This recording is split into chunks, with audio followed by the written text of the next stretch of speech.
Party हमेशा पीछे वाली पार्टी है थी, उनको आगे लाना चाहती है। हमेशा SC/ST समाज दबा बदला रहा है, पीछे रहा है। तो मोदी जी की वो उनकी वही इच्छा है कि पहले भी उन्होंने किया है कि मंडल से लेकर के और राष्ट्रीय स्तर तक उन्होंने महामंत्री का एक नया पद सृजित किया जिसमें SC/ST के लोग ही होंगे। और मुझे प्रदेश एक पश्चिमी राजस्थान से मुझे प्रदेश प्रवक्ता का बहुत बड़ा पद किया, उसके लिए मैं पार्टी और समाज दोनों का रेडी हूँ, क्योंकि मुझे समाज के कारण से ये पद मिला है। ये जो भीड़ आपके कार्यक्रम में दिखाई दे रही है, ये बीजेपी के लिए वोट में कन्वर्ट हो पाएगी कि नहीं?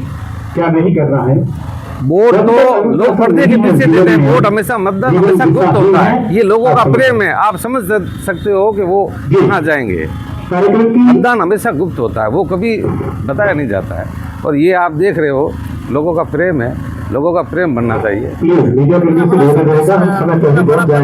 क्या कुछ संदेश रहेगा? पार्टी की जो योजना है और ये जो SC/ST का दबा कुचला समाज है, इनके संघर्षों के लिए लड़ते रहेंगे और खुद जो आवाज़ उठाएंगे। मेघवाल समाज द्वारा आज हमारे उम्मेद जी रणिथिया जो SC मोर्चा में प्रदेश के प्रवक्ता बने हैं, उनका और मेरा भी जिलाध्यक्ष बनने के बाद में मेघवाल समाज द्वारा ये कार्यक्रम, स्वागत का कार्यक्रम रखा गया। और बड़ी खुशी की बात है कि बड़ी तादाद में हमारा समाज, यहाँ समाज के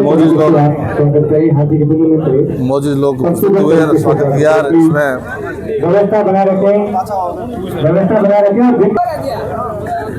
बड़ी खुशी की बात है कि मेघवाल समाज के द्वारा भारतीय जनता पार्टी ने जो मेघवाल समाज को यहाँ इस जिले में दिया है, वो वाकई एक मेघवाल समाज की सोच से ही सच में परे है। जैसलमेर जिले के लिए मुझे जिलाध्यक्ष बनाया, उमेश जी अभी SC मोर्चा में प्रदेश के प्रवक्ता बने हैं, और समाज के द्वारा सम्मान का कार्यक्रम रखा गया, ये बड़ा ही सराहनीय कदम है। और मैं सब आयोजकों को बहुत बहुत धन्यवाद देता हूँ। वो धन्यवाद के पात्र है कि बड़ी तादाद में समाज के लोग इकट्ठे हुए और हमारे यहाँ सम्मान किया गया। 14 तारीख को बाबा साहब की जयंती का जो कार्यक्रम हर वर्ष मनाते हैं, और मैं जिस राजनीतिक पार्टी से आता हूँ, भारतीय जनता पार्टी, हम संविधान दिवस से लगाकर महापरिनिर्वाण दिवस तक लगातार हमारे कार्यक्रम चलते हैं, हर वर्ष चलते हैं।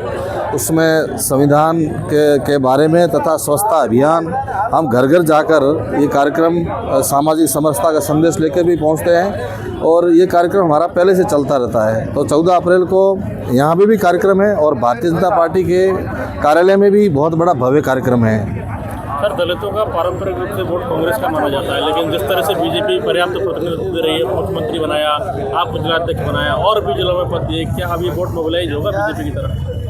हालांकि ये राजनीतिक विषय है और ये समाज का कार्यक्रम है, लेकिन फिर भी आप मीडिया बंधु पूछ रहे हो तो मैं आपसे एक बताना चाहता हूँ कि भारतीय जनता पार्टी का शुरू से ही एक ही ध्येय रहा है, और वो है अंतिम पंक्ति में बैठे हुए व्यक्ति का विकास करना।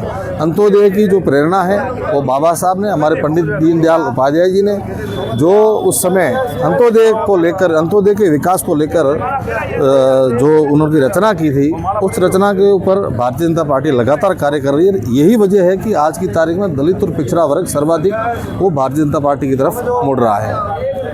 और उसका ये आप ये मानिए कि मैं भी एक उदाहरण हूँ। मुझे काफ़ी वर्ष संगठन में काम करते हुए, और मुझे भारतीय जनता पार्टी ने वाकई मेरे कार्य को देखते हुए और मुझे यहाँ जिलाध्यक्ष का पद दिया, जो दायित्व दिया उसको मैं बराबर सही तरीके से निभाऊंगा।